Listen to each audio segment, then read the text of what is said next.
बरामदे की दीवारों में एक बड़ा दरवाज़ा नज़र आ रहा था जो दूसरी तरफ के दरवाज़ों की तरफ से मुख्तलिफ था। यह उधर की निस्बत बहुत बड़ा था। इसमें पीतल की कीलें जड़ी नज़र आ रही थीं। उस दरवाजे के करीब आकर मैंने उसे धकेला। कुव्वत इस्तेमाल करनी पड़ी। चूं चां की आवाज़ के साथ ये दरवाज़ा भी खुल गया। दरवाजे की दूसरी तरफ एक बेहद वसी हाल था। ये पुरसकूत और नीम तारीक था, लेकिन हाल के बीचों बीच काले पत्थर से बना एक बुत इस्तादा था। भयानक और वहशतनाक बुत जो काली देवी का था। बुत के बहुत से हाथ थे जिनमें मुख्तलिफ हथियार, त्रिशूल और कुल्हाड़े वगैरह थे। सुर्ख खून आलूद जुबान बाहर लटकी हुई थी, जिससे उस वक्त भी खून के कतरे टपक कर उसके पैरों को भिगो रहे थे। इससे ज्यादा खास बात यह थी कि उसके पैरों के पास निस्फ दायरे की शक्ल में 7 लड़कियां सर झुकाए हाथ बांधे बैठी थीं। उनके जिस्मों पर रंगीन लिबास थे। चेहरे चूंकि काली देवी के बुत के सामने झुके हुए थे, इसलिए नजर नहीं आ रहे थे। काली देवी के इस मुजस्मे को मैंने इंडियन फिल्मों में कई दफ़ा देखा था, इसलिए मुझे इसके बारे में अंदाज़ा हो गया था। अभी पूरी तरह इस माहौल का जायज़ा भी नहीं ले पाया था कि हाल के एक दूर दराज गोशे में एक और दरवाज़ा खुला। कोई उस दरवाजे से बाहर निकल आया। नीम तारीकी की वजह से उसके नकूश नुमाया नहीं थे, लेकिन यूं ही वो करीब आया, मैंने उसे पहचान लिया। ये बंसी राज था। उसने दोनों हाथ जोड़कर डंडूत किया और बोला, बंसी राज है महाराज, हम पहचान लिया हमें। बहुत दिन के बाद भूरिया चरण याद आया था। इसके साथ ही अंदाजा हो गया था कि ये सब क्या है। अब तो मैं भूरिया चरण की सरजमीन पर था। ये सब कुछ जो मेरे साथ हुआ था अब मेरी समझ में आ गया था। नहीं पहचाना महाराज? पहचान लिया बंसी राज, मैंने आहिस्ता से कहा। मेहमान हैं आप हमारे, आइए। मैंने खुद को संभाल लिया। अब मेरी हैरत रफा हो गई थी। मैंने पूछा, ये कौन सी जगह है बंसी राज? माता भवन, काली माता का स्थान है, आइए, उसने कहा और उसी तरफ मुड़ गया जिधर से आया था।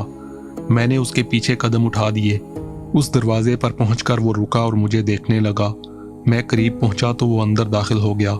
मैंने भी अंदर कदम रख दिए, लेकिन अंदर दाखिल होकर यूं लगा जैसे किसी मूवी का सीन बदल गया हो। ये बिल्कुल जदीद कमरा था। बेहतरीन पेंट की हुई दीवारें, आला दर्जे का फर्नीचर और सोफे वगैरह थे।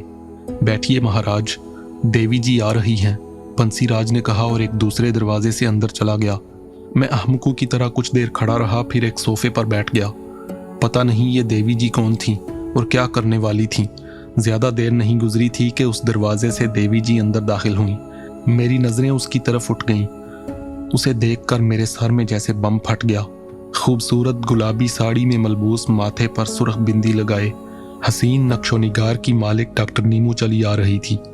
करीब आकर उसने मुस्कुराती निगाहों से मुझे देखा और नगमा बार आवाज में बोली, हेलो डॉक्टर कामरान, आप जिंदा हैं डॉक्टर नीमू? मेरे मुंह से बेइख्तियार निकला, नहीं तो, उसने कहा और हंस पड़ी। क्या मतलब? मैं हैरत से बोला, आपने मुझे मार जो दिया था। उसके लहजे में शरारत थी। मैं कुछ देर खामोश रहा, फिर मैंने कहा, मुझे बताना पसंद करेंगी नीमो कि मेरे साथ ये क्या हो रहा है? यही बताने के लिए आपके पास आई हूँ। भूरिया चरण महाराज ने कहा है कि आपको बड़ी वजाहत से सब कुछ बताया जाए। भूरिया चरण? मेरे मुंह से गहरी सांस के साथ आवाज निकली। आप उन्हें भूल गए, लेकिन वो आपको नहीं भूले। इसकी बड़ी वजह यह है कि आप ही उनकी उम्मीदों के मरकज हैं। भूरिया महाराज ने सारा जीवन अमर शक्ति पाने के लिए जद्दोजहद की है। अमर शक्ति यानी जिंदा जावेद रहने के लिए। वो काली माता के दास हैं। काली माता ने उन्हें खंडोला बनने का वरदान दिया है। काले जादू के बहुत से दर्जे होते हैं। इनमें बेर, भेर, भेरू, चंडाल, चुड़ैल, लूना चमारी, अक्षक, शंका और आखिर में खंडोला। और खंडोला कभी नहीं मरता। उसे पूरे संसार पर अधिकार होता है। संसार के कोने कोने में वो जो चाहता है कर सकता है। भूरिया चरण महाराज शंका शक्ति तक जा पहुंचे थे। इसके लिए उन्होंने सारा जीवन तपस्या में बिता दिया था। वो सारे जतन किए थे जो खंडोला बनने के लिए किए जाते हैं। वो उस सीढ़ी तक जा पहुंचे थे। काले जादू के असूलों के मुताबिक खंडोला बनने के लिए उन्हें काली माता को एक वचन देना होता है। वचन ये है कि वो एक ऐसे महान दरवेश के धर्म को बशिट करें जिसने सारे जीवन इबादत की हो, जिसने एक मुसलमान की हैसियत से अपना जीवन नेक कामों में गुजारा हो, कभी किसी का दिल ना दुखाया हो, लोगों ने हमेशा उससे फैज़ हासिल किया हो। ऐसे महान दरवेश पीर फागन जी हैं। वो संसार से पर्दा कर गए हैं। मगर रूहानियत के संसार में जिंदा हैं। काली माता से वचन ये है कि शंका कोई रूप धारण करके उस दरवेश के द्वार जाए, वहां अपना राज जमा ले। वहां पहुंचकर वो उस दरवेश के अकीदतमंदों की इच्छाएं पूरी करे। जाहिर है कि मुसलमान होंगे, वो यही समझेंगे कि दरवेश की बरकत से उनकी आरजुएं पूरी होती हैं। मगर ये काम शंका महाराज करेंगे और काले धर्म वालों में इजाफा होता रहेगा। जब मतलूबा तादाद पूरी हो जाएगी तो काली माता खंडोला को अमर शक्ति का ताज पहना देगी। काली देवी, मैंने तंजिया अंदाज में कहा। हाँ, एक बात बताइए नीमो देवी जी, क्या खुद काली देवी अमर है? देवी देवता तो होते ही अमर हैं, इसमें किसे शक है? संसार भर में काला जादू फैला हुआ है। क्या आपको नहीं मालूम काले जादू के असर से ही सारे काले काम होते हैं? मंच मंच को जानवरों की तरह काट डालते हैं, बच्चों को बम्बू से उड़ा देते हैं, अबलाओं की इज्जत लूट लेते हैं, माऊ बहनों के कपड़े उतार कर उन्हें बस्तियों में नचाते हैं। जितने होलनाक काम होते हैं वो काली शक्ति के बल पर ही होते हैं। काली शक्ति हर मन पर कब्जा जमा लेती है। इसमें दीन धर्म का फर्क नहीं होता। वो अपरंपार है। मैं उसकी उम्मीदों का मरकज क्यों? आपके पिता मसूद जी अमावस की रात उस समय पैदा हुए थे जब राहु और केतु संकट कंडल में बंद होते हैं। ऐसे समय पैदा होने वाला मंच काली देवी के लिए सबसे ज्यादा काम का होता है। उसे खूब छान फटक कर मुंतहिब किया जाता है। फिर वचन की बात आ जाती है। शंका काली देवी को वचन देता है कि उसने जिसे काले काम के लिए मुंतहिब कर लिया है वो उसका काम करेगा। उस पर छाप लगा दी जाती है। फिर ये काम सिर्फ वही कर सकता है। अगर वो ना करे तो शंका शक्ति भी छिन जाती है। उसे दोबारा पाने के लिए बड़े जतन करना पड़ते हैं। ऐसा ही हुआ। आपके पिताजी अमीर बनना चाहते थे, ऐसे जराए तलाश कर रहे थे जिनसे हाथ पांव हिलाए बिना अमीर बन जाएं। भूरिया महाराज से उन्होंने वादा किया कि वो उनका काम कर देंगे, मगर समय आने पर उन्होंने काम से इनकार कर दिया और दोनों में ठन गई। यहाँ तक कि उन्होंने भूरिया महाराज को मार दिया। वो सो गए, मगर शंका 3 जन्म लेता है। भूरिया महाराज ने दूसरा जन्म ले लिया है, पर वो शंका नहीं रहे। उन्हें नए सिरे से शंका बनने के लिए जतन करने थे, सो उन्होंने जतन शुरू कर दिए, जिनकी तफसील आपको मालूम है। आप तो इत्तेफाक से महाराज को मिल गए। फिर पता चला कि आप मसूद जी के पुत्र हैं। और हैरानी की बात यह है कि आप भी अमावस की रात पैदा हुए जब राहु और केतु संकट कंडल के कैदी थे। इसलिए आपकी शक्ल भी आपके पिता से मिलती है, जबकि आपके दूसरे बहन भाई अलग सूरत रखते हैं। आप भूरिया जी के मन के मीत बन गए। उन्होंने आपको अपनी उम्मीदों का मरकज बना लिया, पर आपने भी अपने पिताजी की तरह महाराज से बैर बांध लिया। आप ही को ये काम करना है। आप डॉक्टरों के साथ वापस यहाँ आए, उन्हीं के साथ आपको जाना था, मगर महाराज आपको रोकना चाहते थे, इसलिए आपको दूसरों से अलग करना पड़ा। मेरा सर बुरी तरह चकरा रहा था। इसका मतलब है कि मैं पूरी तरह कमबख्त मरदूद शैतान की गिरफ्त में आ गया था। काला जादू शैतान ही का तो अमल है। बहुत से वाकयात मेरे जहन में चकराने लगे। मैंने पूछा, और तुम डॉक्टर नीमू, तुम काला जादू जानती हो? तुम्हारी मौत का क्या खेल था? उसे जाने दो, वो बोली। क्यों? मैंने पूछा। वो थोड़ी देर सोचती रही, फिर बोली, मैं डॉक्टर नीमू नहीं, वो मर चुकी है। ये उसका शरीर है जो इस समय मेरे कब्जे में है। और तुम कौन हो? मैं पूर्णी हूँ, शंका की पूर्णी। मगर भूरिया चरण तो अब शंका भी नहीं बन सकता। ऐसी बात नहीं, वो शंका बन चुके हैं। तुम्हारे देश के एक मौलवी ने उनकी शंका शक्ति बांध दी थी और उन्हें 7वां पायल नहीं मिल रहा था, मगर महाराज वहां से यहाँ आ गए और उन्हें 7वां पायल यहाँ मिल गया। मेरे दिल को धचका सा लगा। मुझे अहमद अली साहब याद आ गए। वो आजकल शंका शक्ति के अमल से गुजर रहे हैं, जो जल्द पूरा हो जाएगा। फिर वो आपसे मिलेंगे। मैंने सब्र सुकून से ये सारी कहानी सुनी, लेकिन मेरे जहन में अपने लिए कुछ नहीं था। ये सब कुछ नहीं जानता था। वो बोली, आपके आराम का बंदोबस्त कर दिया जाएगा। आपको 90 दिन गुजारने पड़ेंगे। जब शंका महाराज का समय पूरा हो जाएगा, वो आपसे मिलकर आगे की बात करेंगे। क्या मतलब? मुझे 90 दिन तुम्हारा कैदी रहना पड़ेगा? किस भूल में हो डॉक्टर जी? पूरे हिंदुस्तान की पुलिस तुम्हें तलाश करती फिर रही है। बाहर निकले तो गोली से उड़ा दिए जाओगे। क्यों? मेरा मुंह हैरत से खुल गया। नीमो या पूर्णी ने दरवाजे की तरफ मुंह करके आवाज लगाई, बंसी, अरे ओ बंसी, इधर आ। पता नहीं वो क्या करना चाहती थी। मैं इंतजार करने लगा। दूसरे दरवाजे से बंसी राज अंदर दाखिल हो गया। बंसी राज के हाथ में कुछ दबा हुआ था जो उसने मेरे सामने रख दिया। ये अखबारात का बंडल था जिसे मैंने हैरत से देखा तो नीमो की हमशक्ल पूर्णी बोली, ये देखो डॉक्टर महाराज। मैंने पुरतजस्सुस अंदाज में अखबारात का बंडल खोला। पहले अखबार पर नजर दुड़ाई। हिंदी, उर्दू और अंग्रेजी के अखबारात थे। मेरे सामने अंग्रेजी का अखबार था जिसकी हेडलाइन थी कि पाकिस्तानी जासूस कामरान मसूद जेल से फरार। पाकिस्तानी जासूस? मेरे मुंह से सरसराती हुई आवाज निकली। पूर्णी हंस पड़ी, फिर बोली, पूरी खबर पढ़ो महाराज। मैं धुंधलाई हुई आंखों से अखबार पढ़ने लगा। मुझे पाकिस्तानी जासूस करार दे दिया गया था जो एक मायानाज डॉक्टर नीमो मल्होत्रा के कत्ल में मुलव्वस था। उसने आबरू रेजी के बाद डॉक्टर नीमो को गर्दन दबाकर हलाक कर दिया था। उसे सजाए मौत सुनाई जाने वाली थी कि वो जेल के मुहाफिजों को शदीद जख्मी करके फरार हो गया। ख्याल किया जाता है कि यहाँ उसका पूरा ग्रुप मौजूद है जिसने उसे फरार में मदद दी। पुलिस उसे चप्पे चप्पे पर तलाश कर रही है। मुख्तलिफ तारीखों के अखबारात थे जिनमें मेरे खिलाफ न जाने क्या क्या लिखा था। अखबारात का जायजा लेकर मैंने पूर्णी की तरफ देखा। वो मुस्कुरा रही थी। अब तुम्हें इस संकट से सिर्फ खंडोला महाराज ही निकाल सकते हैं। कैसे? मैंने बेइख्तियार पूछा। जैसे तुम यहाँ आ गए हो, जादू के जोर से। जब जादू के जोर से मुझे जेल से निकाला गया तो वहां के सिपाहियों को क्यों जख्मी किया गया? ताकि पुलिस तुम्हारी ताक में रहे और तुम्हारे भागने की कोई कोशिश कामयाब ना हो सके। इस पत्थर के कैद खाने से कैसे भागा जा सकता है ये खंडोला महाराज ही जानते हैं। मगर वो खंडोला बना कहाँ है कि तुमने उसे खंडोला कहना शुरू कर दिया है? अब हमारे महाराज को खंडोला बनने से कौन रोक सकता है? तुम्हारे खाने पीने के लिए दरख्तों के फल लगे हैं।